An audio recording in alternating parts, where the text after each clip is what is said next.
하나님, 내 마음을 잠잠케 하시옵소서. 이 목을 적절하게 사용해 주시옵소서. 듣는 자들의 감성과 지성을 통제하시고 사로잡아 주시옵소서.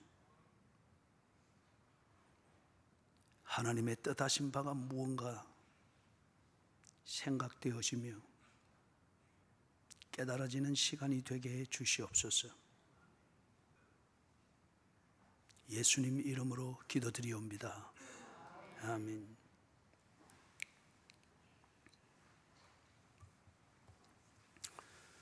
(1991년도에) New Tribes Mission이라는 단체가 있습니다. 거기 호주 훈련원에 들어갔습니다. 기숙사 생활을 하면서 거기서 New Tribes Mission, 그 선교 단체가 파푸아 뉴기니 그쪽을 타겟으로 해서 선교를 가기 위해서 준비를 하고 있는 분들 트레이닝을 하는 그 프로그램에 같이 참석해서 잠깐 시간을 같이 했습니다. 그때 그 프로그램 안에 다리를 제대로 못 쓰는, 겨우 걷는, 지 힘으로 걷기는 걷는데 겨우 걷는 장애자가 한 명 있었습니다. 나이는 21살이었습니다. 선교를 할 것이라고 결심을 하고 그리고 전문적인 훈련을 받으러 들어와서 똑같이 생활을 합니다. 가서 가만히 보니까 장애인이기 때문에 받는 특별한 대우가 없어요. 무슨 특별한 구역이든지 아니면 너무 좀 이상했습니다. 이 인권을 존중하는 데 있어서 앞서가는 나라와 그리고 이 장애인들을 위한 복지가 탁월하게 뛰어난 나라가, 그것도 기독교 단체에서 선교 훈련을 하는데 지금 다리를 불편하게 쓰는 이런 후보생을 위해서 특별한 배려가 없다니. 장애인 전용 화장실도 없었습니다. 그런데 그때 한국에서 온 젊은 목사님 가정 한 가정이 계셨어요. 이분도 이제 선교를 나가기 위해서 선교 단체를 물색하는 가운데 뉴 트라이브스 미션에 거기 이제 들어간 겁니다. 이분이 굉장히 열정이 넘쳤던 것 같습니다. 하늘 되게 붕괴했습니다. 아니, 이런 장애인이 있고 불편한데 학교가 왜 이런 사람을 배려하지 않느냐, 또는 동료 학생들과 훈련원들이, 선교사 후보생들이 전혀 그 친구를 배려하지 않는 것 같단 말이에요. 레슬링을 해도 똑같이 레슬링을 하고, 뭐 얘기를 해도 때로는 그 장애를 가진 친구가 듣기에 힘든 직격탄도 막 날리고 그러면서 같이 뭐 뒹굴고 싸우고 막 하는 거예요. 그때 이 목사님의 눈에는 그게 너무 불공평하게 보였고 인권을 유린하는 것으로 보였습니다. 그래서 이분이 결심을 했는지 식당에서 밥을 먹으면은 이분을 손을 잡고 끌고 가서 자리에 앉혀두고 지가 가서 떠가 와서 갖다 주고, 그 다음에 계단을 내려갈 때 부축을 해주고, 그날 아침에 그래 했습니다. 그 일이 있을 때 처음에 그거는 식탁을 갖다 주고 할 때는 이 당사자가 그냥 땡큐 하면서 좋게 먹었어요. 나갈 때 또 사람들 빗기도록 해주고 계단 내려갈 때 팔을 잡아주고 했는데 이 친구가 손을 확 부딪히면서 화를 벌컥 냈습니다. 나를 더 이상 건드리지 마라. 왜 당신이 내게 건드리고 간섭을 하느냐. 굉장히 화를 냈어요. 그때 이 젊은 목사님이 되게 당황했습니다. 그리고 나중에 이 젊은 목사님이 뭐 학교로 치면 교무실에 해당되어지죠. 불려갔습니다. 그래서 거기서 듣고 온 뒤에 이 얘기를 뒤에 해주는데 들어보니까 학교가 어설픈 인권이든지 어설픈 사랑이든지 어설픈 덕세움 또는 어설픈 지식, 공평이나 공의에 대한 어설픈 지식, 이것으로는 이해할 수 없고 따라갈 수 없는 큰 그림을 가지고 있는 거예요. 파푸아 뉴기니의 그 원시림에 들어가서 상식이든지 교양이든지 다르기도 전혀 다르지만 그것도 아주 미개한 수준에 있는 그들을 섬기기 위해서 선교사가 되기 위해서 준비한다고 하는 그 사람이 되려면 어떤 훈련을 통해서 어떤 인격과 어떤 강인함과 어떤 지식을 가져야 되는가 하는 이 큰 그림을 가지고 훈련의 일환이었습니다. 훈련이라. 파푸아 뉴기니에 가면 휠체어가 있겠습니까? 파푸아 뉴기니에 가면 장애자 화장실이 있겠습니까? 파푸아 뉴기니에 가서 원주민들을 이제 막 만나는데 원주민들이 언제나 지 옆에 팔을 붙여가면서 배려해 주가면서 그래서 지 오막으로 들어가서 장애자가 편리하게 앉도록 자리 마련해 주고 그래야 하겠습니까? 그걸 사전에 면담을 다 한 겁니다. 그래도 복음을 전하는 일에서 내가 쓰일 수 있을 것이다. 그래서 그럼 거기 현재 막 적응할 수 있도록 훈련을 시키는 큰 그림을 가지고 있었던 거예요. 그죠?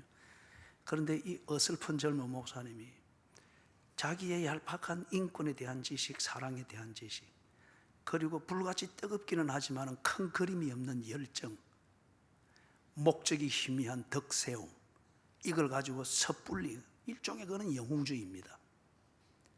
지 양심의 아픔을 무마하기 위해서 지 스스로 체면수를 거는 것과 같은 거예요. 그래서 그분이 크게 한 수를 배웠습니다. 그걸 들은 저도 크게 한 수를 배웠고요. 절제는 길이길이 참아야 되는 인내가 제대로 되기 위해서 선행되어야 될 덕목입니다.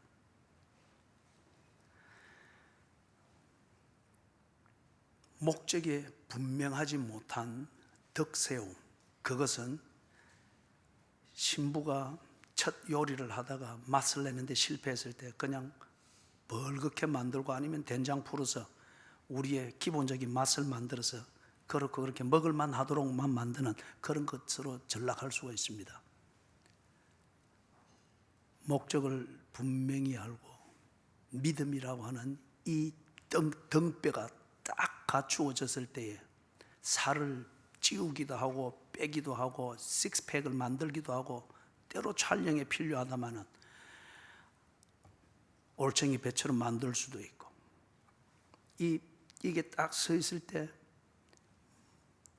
우리가 보았던 것처럼 예수를 알고 예수를 본받는 데 도움이 되는 덕을 세우는 데 집중을 할 수가 있습니다. 그 다음에 지식, 예수가 누구이시며 그분이 우리를 위해서 무엇을 해주셨는가, 성경이 무엇인가, 예수를 믿는다고 하는 것이 무엇인가, 교회는 무엇이며 그렇기 때문에 교회 생활하는 목적은 무엇이며 의미가 무엇인가, 이것을 알아갈 때에 막연한 도구마에 갇혀있던 우리가 정말 인격적으로 하나님을 섬기고 성도의 교제를 할 수 있습니다. 이게 자유입니다. 그런데 이 지식이 그 다음 단계에서 정리가 되어지지 아니하면 지혜롭게 실천하도록 만드는 지식으로 정리가 되지 않으면 그 지식은 자만과 오만함으로 빠지도록 만듭니다. 11조는 이런 거야. 안식일은 이런 거야. 안식일 성수는 이런 거야. 교과서적으로 알았습니다. 그래서 이걸 하나님의 영광을 위하여서 또 덕을 세움에 유익하도록 이 지식을 어떻게 활용할 것인가, 이게 딱 정리가 안 되면은 아까 뉴 트라이브스 미션에서 그 젊은 목사님과 같은 자기 의도는 좋았지만은 전혀 목적에 도움이 되지 아니하는, 오히려 목적을 해치는 그런 어설픈 지식을 발휘하는 만용과 오만함과 자만함으로 끝날 수가 있습니다. 절제가 되어지지 아니한 상태에서의 길이 참는 것은 비급함일 수 있습니다. 은신처에 자기를 숨기면서 폭풍이 지나가도록 기다리는 그거는 인내가 아닙니다. 인내가 언제나 수비적이고 할 수 없으니까 막 차선처럼 꾹꾹 참고 있는 것, 그것은 우울증의 원인이지 그거는 기독교에서 가르치는 인내가 아닙니다. 인내가 인내되기 위해서, 그리고 인내를 하여 길이 필요하다면 길이 참을 수 있는 그 인내를 바로 실천하려고 하면 절제가 바로 실천되어야 됩니다. 절제. 그래서 오늘 이 절제에 대한 원론적인 부분을 보고 시간이 안 되면 다음 주에 그 구체적인 사례들을 살피도록 하겠습니다. 가능하면 오늘 이 부분을 다 정리할 수 있기를 바랍니다. 절제는 인내하고 분명히 구분되죠. 영어 표현에서는 주로 쓰는 게 셀프 컨트롤, 자기 자신을 통제하는 겁니다.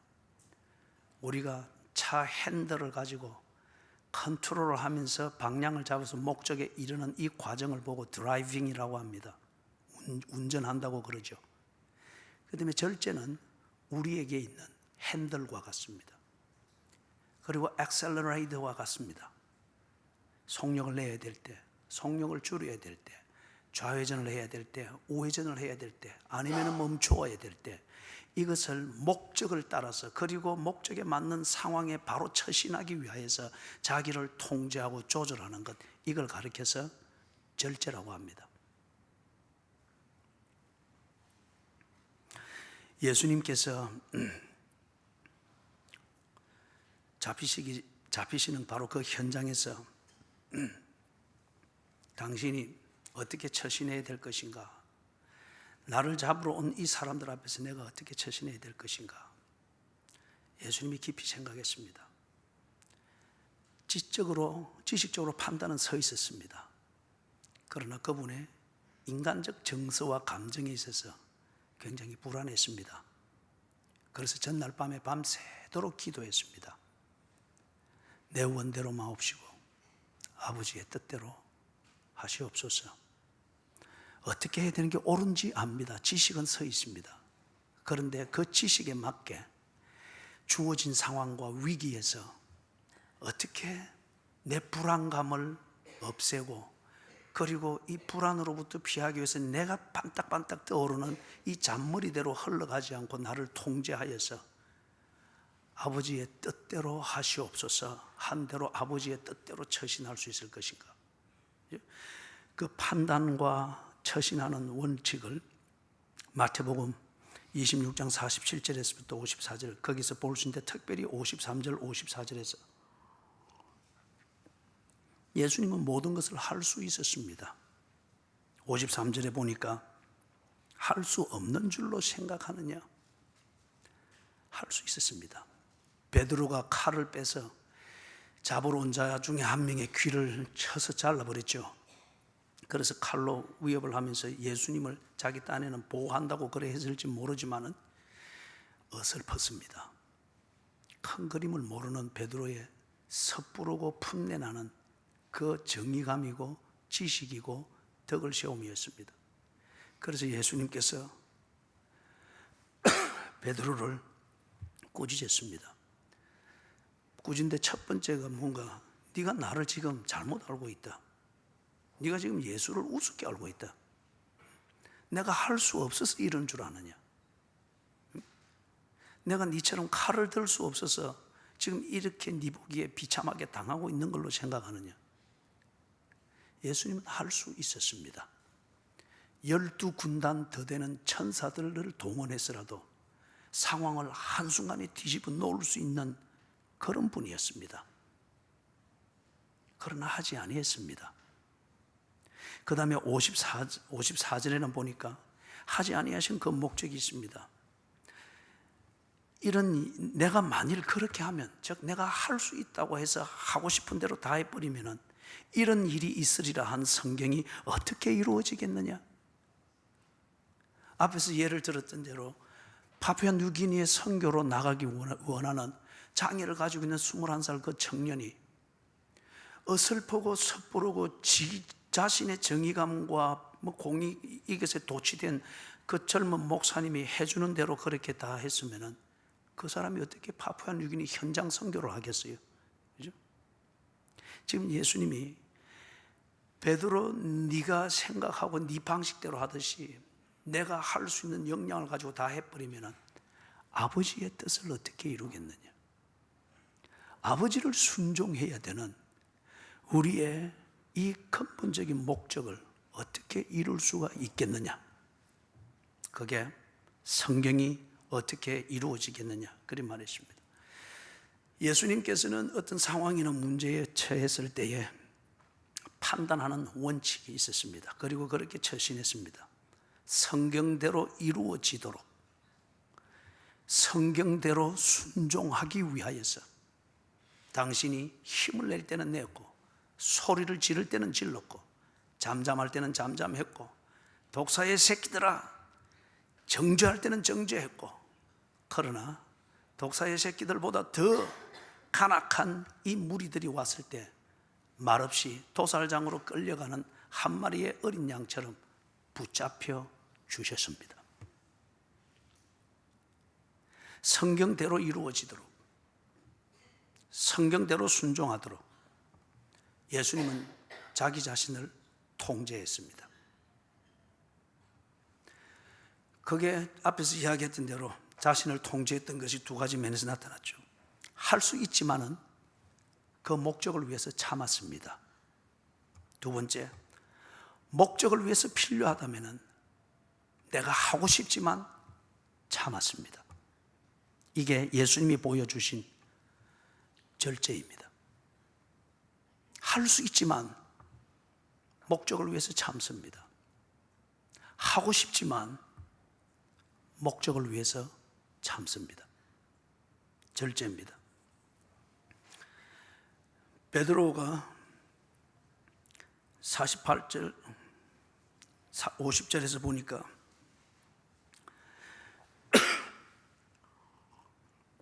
베드로가 똑같은 상황에서 처신하는 것은 전혀 다릅니다. 상당히 힘이 있어 보이고 의협심이 있어 보이고 정의감도 있어 보이고 베드로 아니면은 예수 존재하지 못할 것 같고 베드로 아니면은 교회가 세워지지 못할 것처럼 아주 힘이 있어 보이고 행동력도 있어 보입니다. 그런데 그것을 가만히 보니까 베드로가 그렇게 판단하고 처신하는 원칙은 이렇습니다. 베드로는 어떤 상황이 되면은 할 수 있는 것을 다 동원합니다. 여기에 적합한 거 아닌가 따질 겨를 없어. 할 수 있는, 지가 할 수 있는 것은 밑바닥까지 끌고서라도 다 동원합니다. 두 번째는 베드로는 지가 하고 싶은 대로 했습니다. 목적은 예수를 위하여라고 하지만 그러나 예수를 위하여 한답시고 하는 게 지 하고 싶은 대로 했습니다. 그렇기 때문에 여러분 조금 격은 다릅니다만 세 번째로 정리할 수 있는 것은 베드로의 그 처신은 언제나 적극적이고 충동적이었습니다. 목적은 예수를 위하였습니다. 열정의 뿌리는 정의감입니다. 그리고 어떤 면에서 그 가치와 도덕성은 희생이라고 할 수 있겠습니다. 그런데 할 수 있는 것을 다 동원했습니다. 하고 싶은 대로 했습니다. 그리고 적극적이고 충동적이었습니다. 적극적이었고 충동적이었다는 이 말이 암시하는 것은 중요성은 뭐냐? 예수님께 도움이 되는지 안 되는지 생각이 없었습니다. 예수님이 지금 뭘 하고자 하는지, 내가 이렇게 했을 때에 예수님께 도움이 되는지 안 되는지, 이 상황을 만나게 되는 그 목적에 도움이 되는지 안 되는지 그런 정도를 생각하지를 못했습니다. 베드로의 성향을 그래서 볼 수가 있습니다. 베드로는 어떤 상황에 직면하면 지게 익숙하지 않은 상황이겠죠. 이런 상황이나 위기에 직면하게 되면 베드로는 감정적이 되는 사람이었습니다. 감정은 우리에게 열정을 주기 때문에 좋은 요소입니다만 감정이 통제가 안 될 때는 이성을 마비시켜 버립니다. 어떤 상황이 되면 쉽게 흥분하고 쉽게 깔아앉고 적흥적이고 충동적인 사람들의 특징이죠. 감정적이 됩니다. 두 번째, 그의 성향은 베드로는 목적을 생각할 줄 모릅니다. 평상시에는 목적 말하지만은 위기 상황이나 정말 판단해야 되고 결정적 처신을 해야 될 상황에 부닥치면은 목적을 생각하지 않습니다. 그냥 현장과 상황만을 생각합니다. 예를 들면 지금 이 상황에서 예수님이 의도하시는 일이 뭔지, 왜 예수님이 우리를 데리고 지난밤에 철야 기도하면서 밤을 꼬박 새면서 그렇게 기도하면서 이 현장에서는 이렇게 무기력하게 처신하시는지, 어떤 이런 것에 대해서 생각을 해볼 수 있는 여유가 없는 사람이었습니다. 이걸 조금 더 실감나게 베드로의 성향을 설명하면 이렇습니다. 예를 들습니다. 아주 좋은 상황이 될 때에 베드로는 지 스스로 하늘까지 올라가 버립니다. 변화산 경험 기억하죠? 마태복음 17장. 거기서 베드로가 예수님과 모세, 엘리야 이 세 명이 아주 환상적인 분위기에서 대화하는 걸 보았잖아요. 그때 베드로가 이것저것 생각 없이 막 그대로 예수님 앞에 약속했죠. 초막 셋을 짓고 여기서 주와 함께 있기를 원합니다. 한 가지 더 예를 들면은 여러분, 마태복음 16장 16절에서 베드로가 예수님 앞에 참 중요한 대답을 했지 않습니까? 주는 그리스도시요 살아계신 하나님의 아들이시니다. 예? 참다운 지식을 가지고서 그 지식을 표현했습니다. 여기에 대해서 예수님이 극찬의 칭찬을 했습니다. 극찬의 칭찬을 했습니다. 바로 그 뒤에 베드로가 얼마나 들떴던지, 예수님이 내가 죽으러 간다 할 때에 뭐라 했습니까? 그러면 안 됩니다. 지가 하나님이 되어버렸습니다. 베드로의 성향입니다. 좋은 상황이 되고 기분이 좋게 되어지면 베드로가 통제력을 잃어버렸습니다. 자기 자신을 통제하는 것, 목적에 집중해서 처신해야 되는 지혜와 성숙함을 그대로 잃어버린 거예요. 반대로 나쁜 상황에 직면하게 됐을 때 정반대의 현상이 나타납니다. 예를 들어서 오늘 지금 보는 거 있잖아요. 예수님이 잡히시는 현장입니다. 예수께서 잡히시는 현장이 되니까 그동안 3년 동안 동고동락하면서 예수님으로부터 그리스도인은 누구이며 그리스도인이 어떻게 살아야 되는지, 내 이웃을 내 몸처럼 사랑할 때에 너희가 내 제자인 줄 알리라. 그리고 예수님이 당신이 잡혀서 죽게 되는 것을 그렇게 일러주고 가르쳐주고 바로 그것이 실현되어지는 현장이 되었는데, 베드로의 지식으로 볼 때, 베드로의 감성으로 볼 때 이 자리는 너무도 위기고 너무도 안 좋고 너무도 불편한 거예요. 그렇게 되어지니까 예수님께로부터 듣고 자시고 했던 것, 목적이고 뭐고 지가 예수의 제자고 뭐고 한 거 다 잊어버리고 그냥 성질 나는 대로 해버렸습니다. 칼 빼들었고 칼을 휘둘러 버렸습니다. 바로 그 다음 날, 바로 이 날이죠. 예수님께서 신문 당하면서 고난 당할 때, 그때 베드로가 어떻게 했습니까? 3번이나 주를 모른다 부인했지 않습니까? 3번째는 어땠죠? 저주하며 맹세하여 가로되 나는 그를 모른다 하였노라. 베드로가 지 감정에 좋고 코드에 맞는 좋은 상황이 되면은 스스로 하나님이 되기도 하고 스스로 하나님의 판단을 만들기도 합니다.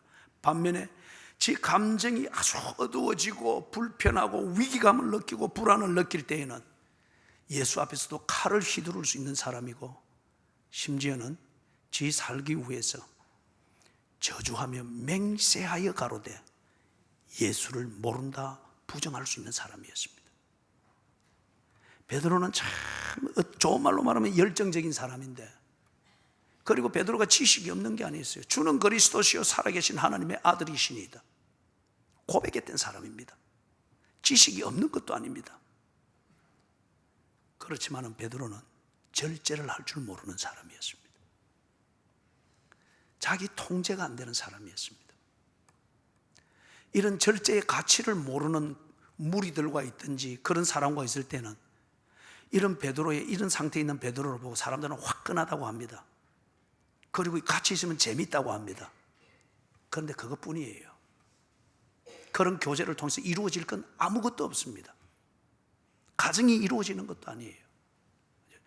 이런 화끈한 사람들이 있는 가정이 겉에서 볼 때는, 손님들이 볼 때는 재밌는데 가족들은 정말 힘들어요.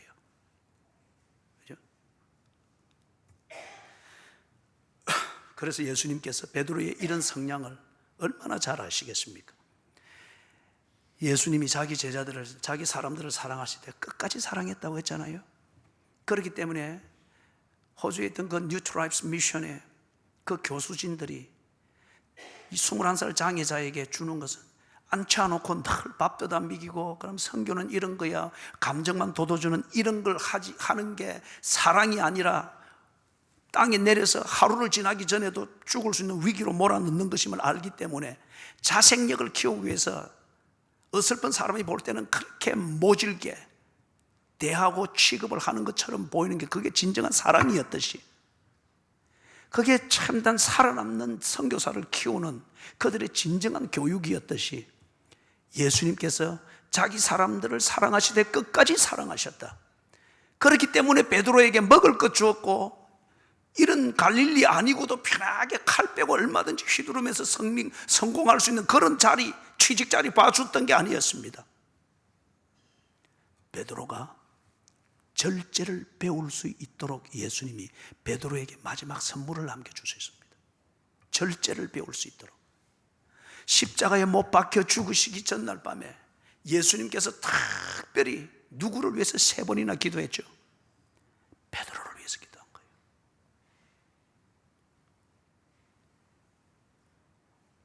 시몬 베드로야, 잠시도 깨어 기도할 수 없더냐? 그러면서 이 베드로가 바로 직면하게 될 이 사탄의 아주 음흉한 공격, 이것 앞에서 베드로의 이 성향 가지고는 그게 안 되기 때문에, 그죠? 예수께서 특별히 베드로를 위해서 3번 기도했다고 합니다. 네 믿음에서 떨어지지 아니하도록 내가 너를 위하여 3번 기도하였노라. 베드로가 지식이 없어서도 아니고 덕을 세울 수 있는 열정이나 불처럼 자기를 내어줄 수 있는 거, 베드로 그럴 수 있는 사람이었죠. 예수님 앞에 그리 말했지 않습니까? 주께서 옥에 가면 나는 옥에도 갈 것이고, 그 다음에 죽으러 가면 나는 죽으러도 갑니다. 참 불같은 열정이 있는 사람이었습니다. 그런데 이 모든 것이 하나님의 뜻을 이루는 데 유익하게 쓰이기보다는 오히려 해치는 부작용을 낳게 되는 것은 절제를 몰랐기 때문이었습니다. 그래서 지금 예수님께서 베드로를 위해서 3번 강구했다고 하면서 베드로의 이 몰락, 절제를 모르기 때문에 하나님 하면서 몰락되어지는 이걸 막아주고자 했던 거예요. 절제를 선물로 주셨습니다. 이게 예수께서 자기 사람들을 사랑하시되 끝까지 사랑하시는 예수님의 깊은 마음이며 큰 그림이며, 바둑으로 치면은 대마를 잡는 겁니다.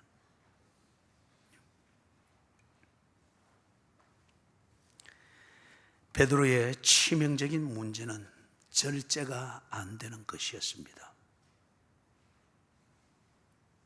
베드로가 이러고 난 뒤에 바로 그날 조금 전에 이야기했듯이 예수를 지 입으로 모른다 했단 말이에요. 그것도 저주하며 맹세하면서까지 예수를 모른다 했단 말이에요. 단지 위기감을 느끼는 이것 때문에, 그리고 그 상황을 피하고자 하는 이 절박감 때문에 이것저것 가리지 않고 할 수 있는 것 다 동원해서 하는데, 거짓말이든 맹세든 저주든 다 동원해서 하고 싶은 대로 다 내뱉어버린 거예요. 그러고 난 뒤에 베드로가 충격을 받았잖아요. 아니, 내가 이럴 수가 있나? 그래서 예수의 말을 기억하게 하는 닭 울음소리가 들릴 때에 밖에 나가서 심히 통곡하며 울었다고 했지 않습니까? 아니, 내가 이것밖에 안 되나? 예수님의 그 극찬을 받았던 그 신학적 지식도 있고, 죽는데도 옥에도 따라갈 만한 열정이 있고, 덕을 세울 만한 동기부여도 있고 열정이 있는데, 아니 내가 그런데 저주하며 맹세하면서까지 이 예수를 부정하더니 이 입으로 그렇게 할 수 있다니, 자기 스스로에 대한 충격과 실망과 좌절감을 가지고 밖에 나가서 심히 통곡하며 울었다고 합니다. 이때로부터 해가지고 예수님을 인격적으로 만나죠. 그리고 예수 믿는 것이 무엇인지를 깨닫게 됩니다. 그리고 성숙해 갑니다. 성숙해 갑니다. 그러는 과정에서 베드로가 아주 존경받는 장로가 되지요. 그의 하는 일의 내용을 두고 그의 신분을 말할 때는 사도입니다. 그리고 그의 그 영향력과 그리고 목양을 한다고 하는 그 위치에서 말할 때는 그는 아주 존경받는 예루살렘의 장로였습니다. 그래서 어느 날 보니까 초대교회 그 교인들이 너무 많은 고난을 당하는 거예요. 그런데 아직 그 교인들은 덕을 세우는 것이 무엇인가에 대하여서도, 사랑이 뭔가에 대해서도 아주 잘 모릅니다. 더더구나 지식에 있어서는 아주 열악합니다. 그렇기 때문에 유혹이든지 핍박이든지 고난이든지, 그리고 그런 시간이 길어지는 상황에 처하게 될 때에 이 초대교회 교인들이 번뜩번뜩하는 그러한 생각으로 쉽게 처신하고 아니면 유혹에 쉽게 넘어간단 말이에요. 절제가 안 되는 것을 보았습니다. 다시 말해서 베드로는 약 한 20년 전에 자기 자신의 그 모습을 본 겁니다. 자기 자신이 절제가 없는 이것 때문에 그렇게 예수님마저도 저주하며 맹시하면서 부정했던 자기 자신의 그 모습을 회상을 하면서 이 초대교회 교인들, 고난 가운데 있는 교인들에게 권면의 편지를 보낸 거예요. 그게 베드로전서, 베드로후서입니다. 그래서 한 구절을 보면은 베드로전서 5장 8절, 9절 거기서 나오죠. 건신하라, 깨어라. 마귀가 우는 사자와 같이 삼킬 차를 찾아 두루 다니느라. 지금 이 고난 가운데 있는 그리스도인들, 그들을 분명히 어렵게 만드는 것에는 마귀의 장난이 아주 절정을 이루고 있습니다. 그런데 베드로가 자기 자신의 과거를 알기 때문에, 절제가 없는 것 때문에 쉽게 무너졌던 이것을 알기 때문에 지금 초대교회 교인들이 어려움을 당하고 있는 상황을 보니까 자기의 상황과 유사한 점이 너무 많은 거예요. 그래서 그들에게 일러줍니다. 마귀의 전략을 파악해라. 마귀의 전략은 덕을 행하는 것에 대해서 우리가 좋은 마음으로 출발하되 덕을 행하는 것을 과도하게 만드느니라. 아까 그 섣부른 한국 목사님이 장애아를 돕기 위해서 그렇게 한 건 과도한 겁니다. 목적과 상관없이 그냥 지 충동으로 하는 거죠. 마귀의 전략입니다. 과도한 친절, 과도한 선행, 목적과 상관없는 선행과 인심 베푸는 것, 이런 게 마귀의 전략이라는 겁니다. 그 다음에 두 번째, 지식. 예수에 대해서 바른 지식을 가지고 성경에 대해서 바른 지식을 가질 것을 말합니다. 그러나 자기가 알고 있는 것, 그거는 지극히 일부분입니다. 그런데 그것을 알을 때 우리가 지식을 추구하는 그 욕구를 가지게 되는 동기는 뭐냐? 깨닫는 즐거움이에요. 깨닫는 즐거움. 그래서 예수님에 대해서, 성경에 대해서, 예수를 믿는 것이 무엇인가, 그 의미에 대해서 조금씩 깨달아갈 때 기쁨이 넘칩니다. 감동이 넘칩니다. 그래서 사람들이 은혜 받았다라고 하면서 그 감동을 주체할 줄 모르는 경우들을 보게 됩니다. 지식을 소유하게 됐을 때에 가지게 되는 우리의 감동입니다. 그러나 그게 전부는 아니다 말이에요. 그럴 때에 사람들이 한 단계 그냥 선을 넘어버립니다. 이게 마귀의 전략이에요. 다란 것처럼 행동하는 거예요. 내가 깨달은 그 지식이 곧 내 인격이 되고 육화되어 있는 것처럼 해답을 내리는 자리, 대답을 주는 자리, 결론을 내리는 자리에 언제나 앉아 있으려고 하는 거예요. 이게 마귀의 전략입니다. 오만한 자의 자리에 갖다 올려놓고 악인의 꾀를 쫓는 그 문화를 몸에 익히게 되면서 조금 깨달은 그것, 그래서 흥분하게 되어진 그 지식을 가지고서 사람들을 재단하려고 하고 상황의 길을 만들려고 하고 그렇게 오만한 자의 자리에 앉게 되는 거예요. 내가 다 알고 있는 것처럼, 내가 해답을 알고 있는 것처럼 그렇게 처신을 하게 되어질 때에, 그럴 때 사람들이, 당사자는 뭐라 하죠? 이게 성경입니다. 이게 하나님의 뜻입니다. 어떤 이런 식으로 하면서 막 그렇게 이야기를 하게 됩니다. 아는 척 합니다. 이럴 때에 반드시 그 사람은 독단으로 끝납니다. 그 아는 척하는 거기서 내뱉어지는 지식과 그 지식에 의해서 내가 가지고 깨달은 자유, 11조 문제, 주일 성수 문제, 예배를 앉아서 들어야 되느냐, 서서 들어야 되느냐, 왜 굳이 꼭 아멘이라고 하는 것을 소리로 표현을 해야 되느냐, 조그마한 지식을 깨닫고서 그러한 큰 그림에서 만들어져서 그 큰 진리들을 보존하도록 하기 위해서 만들어진 아름다운 전통을 그렇게 해서 막 폄하하기를 시작을 하는 거예요. 그걸 통해서 무슨 덕이 세워집니까? 그리하는 당신의 그 태도를 통해서, 오만함을 통해서 자식이 신앙 교육을 지금 바로 받고 있습니까? 가정에 지금 신앙의 전통이 바로 세워지고 있습니까? 마귀의 전략이에요. 선줄로 생각하는 자는 넘어질까 조심하라. 세우는 것은 성령님이 세워주시는데 언제나 그 뒤에 마귀가 쫄쫄 달아다니면서 곧하면 건드는 거예요. 섰잖아, 네 섰잖아. 마귀의 전략이 이렇다는 거예요. 그렇기 때문에 사랑하는 초대교회 교인들아, 근신하라. 이걸 다른 말로 말하면 절제하라, 이 말로 대체할 수가 있습니다. 깨어 있어야 무엇이 옳고 무엇이 그른지를 구별할 수 있겠죠. 그리고 이 상황에서 옳은 것을 위해서 내가 어느 정도 어떻게 처신해야 될 것인지 구별할 수 있겠죠. 깨어 있어야 칼을 빼야 될 자리인지, 칼을 칼집으로 꽂아야 될 자리인지, 예수님 앞에 서서 설치해야 될 자리인지, 예수님 뒤에서 십자가에 못 박히면 못 박히는 대로 예수님이 가만히 있으라 했으면 예수님 뒤에서 가만히 있어야 되는지 판단하고 처신할 수 있겠죠. 깨어 있어야만이. 그래서 근신하라, 깨어라. 무엇 때문에? 마귀가 우는 사자와 같이 삼킬 자를 두루 찾아다니느니라. 마귀의 전략에 속아 넘어가지 않도록 하라. 그렇기 때문에 여러분, 베드로전서 5장 8절 9절을 통해서 정리가 되어지는 건 이겁니다. 절제가 안 되면 실족하는 결과를 만듭니다. 덕이 중요합니다. 지식이 중요합니다. 그러나 절제 이것으로서 자기 통제가 되어지지 아니하면, 통제되어지지 아니하는 내 자신을 통하여서 예수님의 지식이 사람들로부터 오해를 받도록 만들게 된다는 거예요. 통제되지 않으면 예수를 순종하고 성경이 이루어지기를 원하는 이 목적을 중심으로 해서 내 자신을 통제하는 이 능력이 없는 사람이 덕을 세운다, 화목해야지, 뭘 해야지 그럴 때에 조잡해집니다. 그걸 통해서 관계가 만들어지는 것도 아니고 공동체가 만들어지는 것도 아닙니다.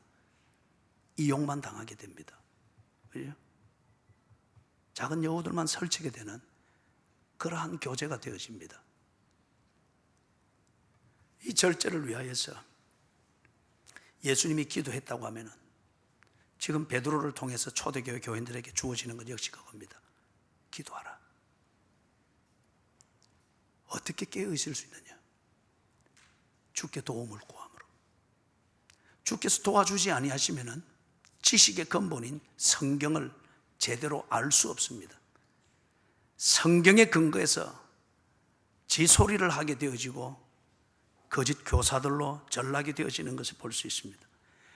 절제가 되지 않으면 반드시 실족하게 되어지고 반드시 주변의 사람들이나 공동체를 실족하게 만들게 되어 있습니다. 덕의 이름으로 실족을 만듭니다. 이게 성경이라는 이름으로 실족을 만듭니다. 이게 교회다라고 하는 이름으로, 교회는 이렇게 정의로워야지, 공의로워야지 하는 이런 지식의 명분을 내세워서 엉망으로 만들어 놓습니다. 절제가 없으면. 베드로가 그래서 그들에게 구체적인 실천 사항들을 몇 가지 줍니다. 이것을 간단하게 짚어보도록 하겠습니다. 베드로전서 2장입니다.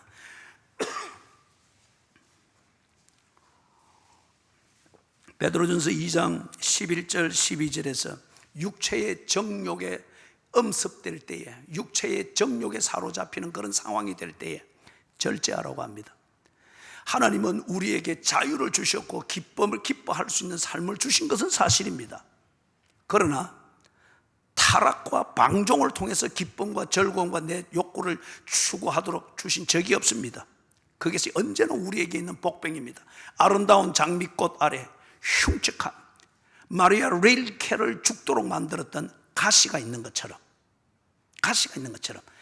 주께서 우리에게 목적을 위해서 육체를 주셨고 감정을 주셨고 본능을 주셨습니다. 그러나 여기에 장미의 가시처럼 언제나 육체의 정욕 안에 있는 악이 우리에게 있습니다. 이럴 때에 절제하라고 합니다. 베드로전서 2장 13절에서부터 17절에서는 위에 있는 권위를 존중하라고 합니다. 국가의 권위, 직장의 권위, 교회의 권위, 그리고 사회를 움직이는 권위, 유형이든 무형이든 이 권위를 존중하라고 합니다. 이럴 때에 거기서 강조하는 말씀이 있죠. 자유를 남용하지 말 것을 말합니다. 네게 준 자유를 남을 해치는 데 쓰지 말 것을 말합니다. 예를 들면 이런 거요. 우리의 왕이 누구이십니까? 예수 그리스도이십니다. 우리가 속한 나라는 어느 나라입니까? 하나님의 나라입니다. 나의 신분은 무엇입니까? 하나님의 시민권을 소유한 자입니다. 그렇기 때문에 나는 이 헌법을 무시해도 되고 징집을 거부해도 되고 투표권에서 시민권을 실천해야 될 의무를 거부하고 나는 이 나라에 속한 게 아니기 때문에 그럴 때에 자유를 잘못 알고 있다는 거예요. 그리고 그 자유를 어설프게 쓰고 있다는 것이고 남용하고 있다는 것입니다. 위에 있는 권위를 존중할 수 있도록 국가에 속했으면 국민의 의무, 시민의 의무를 다하는 것, 하나님을 배교하고 하나님을 무시하는 그 선이 아닌 이상에서는 국가를 주신 하나님의 통치의 이 방식에 순종해야 합니다. 그걸 위하여서 자유를 남용하지 아니하도록 절제하라고 합니다. 세 번째에서는 사환의 도리를 다하기 위하여서 참으라고 합니다. 여러분이 직장 생활을 하면서 여러분을 고용해 준 고용인에게 근본적으로 감사하는 마음을 가지셔야 됩니다. 국가에 대해서 근본적으로 감사하는 마음을 가져야 됩니다. 낳아주고 길러준 부모님에게 감사하는 마음을 근본적으로 가져야 됩니다. 무조건 불만을 터뜨리고 그렇게 해서 반작용만 만드는 것을 정인이 뭐니 이렇게 하여서 고용주를 어렵게 만들고 국가를 어렵게 만들고 그 체제를 어렵게 만드는 것, 내게 부족하지만은 은혜를 베풀려고 하는 그러한 구조나 가정이나 관계를 어렵게 만드는 것, 그것은 정말 배은망덕한 것입니다. 왜 그리 되는가? 정의를 말할 수 있고 정의의 논리를 세울 수 있을 정도로 지식은 많은지 모르나 목적의식이 없고 목적의식에 집중하여 자기를 통제할 수 있는 그 절제가 없는 미성숙함에서 나오는 것이다. 교회도 마찬가지입니다. 사람들이 모여서 눈에 보이는 조직을 만들고 이끌어가기 때문에 교회를 관리하고 목양해 나가고 치리해 나가는 이 권위들의 또는 체제의 부족함이 있을 수 있습니다. 이것에 대해서 여러분들이 언제나 흠집만 잡으려고 하고 아닌 것만 찾아내려고 하고, 그래서 아니다, 이런 게 정의가 아니고 이런 게 성경이 아니다는 여론만 만들려고, 아니면 그런 생각을 가지고 있는 내 생각을 호소력 있게 만들고 동조를 얻으려고 그렇게 하는 것, 여러분 그렇게 하지 않기를 바랍니다. 먼저 절제를 배우십시오. 먼저 절제를 배우시라고요. 교회를 돕기 위해서 어떻게 처신하는 것이 옳은가? 부족하게 보이는 이 면을 위해서, 이걸 보완하기 위해서 내가 어떤 역할을 하는 게 도움이 될까? 그죠? 그걸 절제할 수 있어야 됩니다. 그런 뒤에 정말 정의감을 발휘해야 될 때가 있습니다. 그럴 때에 비겁하게 숨지 말고 그때는 나서서 당당하게 토론해야 되고, 그것 또한 절제입니다. 앉아야 할 때를 알고, 일어서야 할 때를 알고, 칼을 뽑아야 할 때를 알고, 칼을 칼집에 꽂아야 할 때를 알고, 거기에 맞도록 처신하는 것, 절제입니다. 그 다음에 베드로전서 3장 1절에서부터 7절에 볼 때 역시 절제를 말하는데, 부부 관계에 있어서도 마찬가지입니다. 뼈 중에 뼈요 살 중에 살이라는 이 노래를 불러본 지가 오래됩니까? 이벤트가 없기 때문에가 아닐 거예요. 이제 거기서 한 단계 더 성숙해서 좀 더 깊이 생각해 보십시오. 그 문제를 풀기 위하여서 절제의 문제가 있을 겁니다. 그래서 지금 베드로가 그 상황에서 간단하게 권면을 해줍니다. 아내에게는 네 예수를 믿지 않는 불신 남편이 너를 통하여 예수를 믿게 될지 어떻게 알겠느냐. 그 고고한 목적을 위하여서 아내로서 남편을 순종해야 되는 이 성경의 도리를 다 하도록 하여라. 그게 목적에 맞다면, 남편을 구원하는 데 도움이 된다고 하면 순종의 도리를 다 하도록 하여라. 무슨 거기에 대해서 인권이니 여권 신장이니 이제는 자유니 권태기에서 나를 지키기 위해서는 뭐 이렇게 해야 되느니 내가 하고 싶은 대로 한다느니, 그건 육체의 정욕을 따르는 것이고 미성숙한 여자의 생각이라는 거예요. 하나님의 형상으로 지음받은 것을 알고 하나님의 은혜를 아는 성숙한 여성으로서, 그리고 정말 행복한 가정을 세우고 그 안에 행복의 발전기 역할을 하는 부부가 되기 위해서, 아내여, 불평과 불만을 찾아내고자 하면 모든 게 불평과 불만이니라. 네가 왜 결혼했느냐? 왜 이 남편과 사느냐? 이 결혼 생활을 통해서 이루기를 원하는 게 뭐냐? 주께서 그 목적을 가지고 한 남자와 한 여자를 짝지어서 결혼을 시켜서 그 가정을 세우게 했다고 하면은 그 목적에 집중하여 오늘 네가 불평하는 문제를 생각해 보라는 거예요. 네가 참음으로 인해서 아내의 도리를 다하는, 이 순종의 도리를 다하는 것을 통해서 결혼의 목적, 가정을 세우는 목적이 이루어진다고 하면은 절제해야 되지 않느냐. 남편에게 역시 마찬가지 7절에서 말하는 거죠. 성질 나는 대로 할 게 아니고 남존 여비라고 하는 이 비참하고 아무것도 아닌 이것에 매여가지고 지 권위 세우려고 그렇게 하지 말라는 거예요. 특별히 예수 믿는 남편에게 네 기도가 막히지 아니하도록, 누군가를 신방 가서 그를 위해서 기도할 때에, 또는 교회에서 대표 기도를 받아서 기도할 때에, 또는 네 홀로 앉아서 가정을 위해서 기도한답시고 기도할 때에, 네가 아내에게 하고 있는 이 짓 때문에, 그 내용 때문에 그 기도가 막히지 아니하도록, 그 목적을 위해서라면 과함지는 건 이제는 참을 수 있지 않겠느냐. 이제는 팍팍거리는 것, 기도가 막히지 않아야 된다고 하는 이 목적을 아는 것 같으면 좀 팍팍거리는 것, 좀 누그러질 수 있지 않겠느냐. 대화를 시도해 볼 수 있지 않겠느냐. 절제를 위해서 핸들을 지금 주고 있는 겁니다. 마지막 한 가지입니다. 베드로후서 2장 1절에서부터 14절에 있습니다.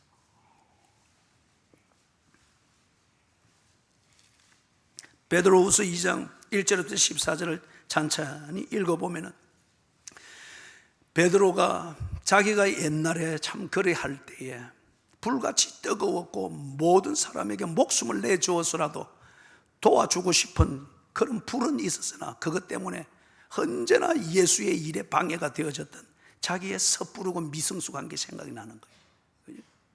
그래서 지금 이 초대교회 교인들이 고난을 당하는 상황에서 거짓 교리들, 고래도 뭐 칭찬은 고래도 춤추게 한다는 식의, 그 말이 맞을 수는 있겠으나 그것을 교리화해서 교회가 다 그리 돼야 되고 그게 화평이고 화목이고 뭐 즐거운 교회인 것처럼 오도하는 이런 것에 교인들이 고난을 당하고 있으니까 그런 게 자꾸 솔깃솔깃한 거예요. 그래서 성경은 온데간데 없고 자꾸 그런 대로 귀를 기울이고 그런 비법을 가르치는 대로 자꾸 끌려가는 거예요. 신천지 가고 하나님의 교회 가고, 아버지 하나님은 무서우니까 어머니 하나님을 말하는 뭐 그런 대로 가고, 그렇게 해서 뭘 쉽게 그래 넘어가는 거예요. 그래서 베드로가 그것을 회상을 하면서 이들의 현실적인 문제 중에 가장 근본적인 약점, 거짓 교사들에게 쉽게 현혹되어지고 그렇게 해서 지조를 잃어버리고 심지어는 복음을 떠나게 되는 이 문제를 지적하면서 그들에게 절제할 것을 가르치고 있습니다. 사랑하는 여러분, 왜 이 사람들이 거짓 가르침에 쉽게 관심을 보이고 호응을 할까요? 다른 말로 말하면 유사 기독교 말이에요. 능력 받았다, 은혜 받았다, 거기는 말씀을 딱딱 쪼갠다, 어쩐다 저쩐다 여러 가지 말들이죠. 그렇게 해서 기독교 같은데 더 깊이 들어가 보고 아니면 끝을 보면은 기독교와 완전히 다릅니다. 이걸 보고 이단이라고 합니다. 끝이 다르다는 거예요. 그것이 이단이라는 거예요. 그런데 왜 그런데 솔깃솔깃하고 그럴까요? 현 체제에 대해서 불만이 있습니다. 또는 좋은 의미에서는 영적 욕구가 채워지지 않는 영적 스트레스가 있습니다. 아니면은 기존 교회 안에서 자기 양이 차지 않습니다. 이유가 있든 없든 불만에 늘 가득 차 있습니다. 그래서 이걸 어디서 풀어볼까? 지 나름대로 애를 씁니다. 그럴 때 이런 게 속속 들어오고 관심을 보이고 호응을 합니다. 그 다음에 특별히 거기서 강조하는 것 10절을 보십시오. 베드로후서 2장 10절. 특별히 육체를 따라 더러운 정욕 가운데서 행하며 주관하는 일을 멸시하는 자들에게는 형벌할 줄 아시느니라. 이들은 당돌하고 자긍하며 떨지 않고 영광 있는 자들을 비방하거니와. 저는 오늘 이 부분을 강조를 하고 말씀을 맺겠습니다. 영광 있는 자들을 비방하거니와. 사랑하는 여러분, 참 절제가 안 되는, 그리고 이 절제의 핸들을 꺾어놓고 절제가 필요한 겨우겨우 끌어가고 있는 우리의 신앙생활이라는 이 자동차에 브레이크를 쫙 파열시켜버리는 그 주범이 뭐냐? 비방입니다. 사람들이 태생적으로 비방하는 걸 참 좋아합니다. 그리고 비방 듣기를 참 좋아합니다. 그리고 거기에 조금 좀 고상한 옷을 입히면 비방을 할 때에, 그때는 말이 많지 않습니까? 그죠? 비방을 할 때에 내가 좀 정의로운 사람처럼 보이려고 합니다. 많이 알고 있는 사람처럼 보이려고 합니다. 다 해본 사람인 것처럼 보이려고 합니다. 그렇게 하면서 내 비방을 듣고 있는 자들을 끌어들이려고 합니다. 심지어는 신천지가 산홍기길이라는 전략을 하듯이 그 그룹이나 그 단체 자체를 그렇게 뭉뚱그리게 옮겨놔버리려고 하거나 와해시켜버리려고 합니다. 사랑하는 여러분, 여기서 분명히 이야기를 하고 있죠. 이 비방하는 자들이 어떤 자들이죠? 당돌합니다. 자긍합니다. 이 자긍이 뭡니까? 나만 옳다는 거예요. 내 입장이 옳다는 자기 주장이 강합니다. 떨지 않습니다. 절대 이 사람들을 회개하지 않습니다. 이 사람들은 설교를 하나님의 음성을 듣기 위한 중심으로 듣는 게 아닙니다. 평가하기 위해서 듣는 거예요. 그러면 뒤에 반드시 또 비방이 또 나옵니다. 그렇기 때문에 유다서에서도 그렇고 갈라디아서도 그렇고 이런 자들은 문에 들이지 말고 쫓아내라고 했습니다. 우리가 여호와의 증인이 찾아오면 문 밖에서 들이지도 않고 그냥 쫓아내버리듯이 그들이 말하고자 하는 자기들이 하고 싶은 말을 준비해서 왔기 때문에 이거는 대화가 안 되는 거예요. 사랑하는 여러분, 하나님의 자비하심으로 여러분들을 권면합니다. 비방하지 마십시오. 그리고 비방에 동참도 하지 마십시오. 비방하는 자와 함께 있을 때에 우리가 실천해야 될 절제, 내 자신을 통제하는 것은 Shut up! 입을 닫아라. 아니면은 나를 떠나든지 내가 이 자리를 떠나겠다. 교회에서도 이 풍토를 조성해야 됩니다. 덕이니 화목이니 화평이니 이런 양념을 뿌려가면서 절제의 핸들을 꺾고 브레이크를 꺾는 이런 것을 용납을 해서는 안 됩니다. 건강한 교회 되고 여러분의 자자손손, 여러분이 앉았던 이 자리에서 함께 기도하며 예배 드릴 수 있는 축복의 통로가 되는 교회를 세우기 위하여서는 덕 위에 지식 위에 절제를 세워야 됩니다. 그래서 더 이상 이 비방하는 걸 통해서 관심을 내게 끌려고 하고 비방하는 것을 통해서 뭔가 결정을 꺾으려고 하고, 그럴 때에 더 이상 휘둘려서는 안 됩니다. 한편 우리의 습관을 고치는 게 하루아침에 안 됩니다. 다음 주일날 보게 되는 것처럼 인내와 함께 이 절제를 실천하십시오. 마지막 한 가지 간단한 예를 드리고 마칩니다. 히스기야 왕을 알죠? 히스기야 왕이 하나님의 큰 은혜를 받았습니다. 우리 조선시대만 해도 그렇고 구한말만 해도 그렇죠. 목 뒷부분에 종기가 나면 이건 죽는 겁니다. 거기에 바로 급소가 있으니까. 히스기야 왕에게 이 종양이 났죠. 죽는 줄 알았습니다. 하나님의 큰 은혜로 기적처럼 살았고 15년 생명을 연장해 주었습니다. 너무 기뻤습니다. 그때에 누가 왔습니까? 바벨론의 사절단이 왔죠. 이때 히스기야가 너무 기쁜 나머지, 그리고 사절단에게 너무 지나친 관대함과 친절과 호의를 베풀었던 거예요. 그래서 어디까지 보여주었습니까? 마지막 비밀 창고까지 다 열어서 보여주었습니다. 히스기야는 자기 나름대로 덕을 세우기 위하여서, 분위기 좋게 하기 위하여서, 바벨론이라도 내 편으로 만들기 위해서 지 나름대로 있는 것 없는 것 다 쏟아서 퍼주고 이렇게 뭐 했는지 모르나, 그러나 절제가 없는 덕이었습니다. 그래서 히스기야 죽고 난 뒤에 그 자손 때에 보고 갔던 그 바벨론이 내려와 가지고 자세히 보았던 것 다 열어서 다 가져갔습니다. 입혀놓은 금과 놋 그것까지 다 벗겨서 가져갔습니다. 히스기야가 하나하나 다 보여주었거든요.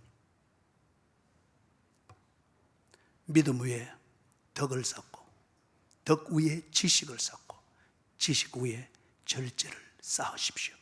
그래서 여러분이 베푸는 덕, 이것에 작은 여우와 설치고 기생충이 번성하게 되는 그런 조잡한 덕이 되지 않도록 하십시오.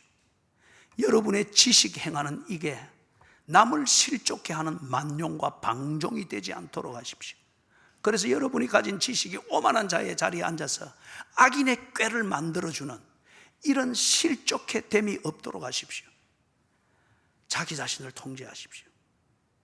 이게 하나님의 영광에 유익이 되는지, 이게 교회의 본질에 유익이 되는지, 이게 지금 어려움을 겪는 그 사람에게 주를 바라보며 일어날 수 있도록 돕는데 유익이 되는지, 새로운 새 가족이 이렇게 해주면은 예배를 스스로 터득할 수 있는지, 아니면 이렇게 해주면은 평생 이 사람은 사람의 분위기만 보다가 그거 안 되면 또 뛰쳐나갈 현대 교회의 그러한 전형적인 현대 교인 중에 한 명이 될지 생각하고 판단하면서 자기를 통제하면서 덕을 실천하고 지식을 터득해 가도록 힘쓰시기를 주의 이름으로 축원합니다. 하나님 아버지, 참 우리에게 문제가 많은 중에 절제, 이게 되지 않습니다. 막연한 사랑의 이름으로 내 하고 싶은 대로 합니다. 나도 정리를 못하는 정의의 이름으로 할 수 있는 것, 비방까지도 다 동원해서 하고 싶은 대로 합니다.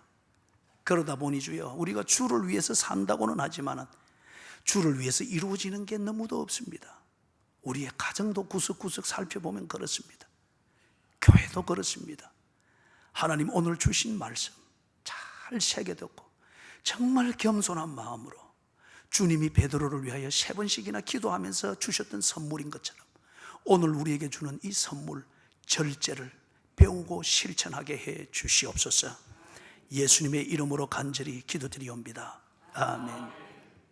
자리에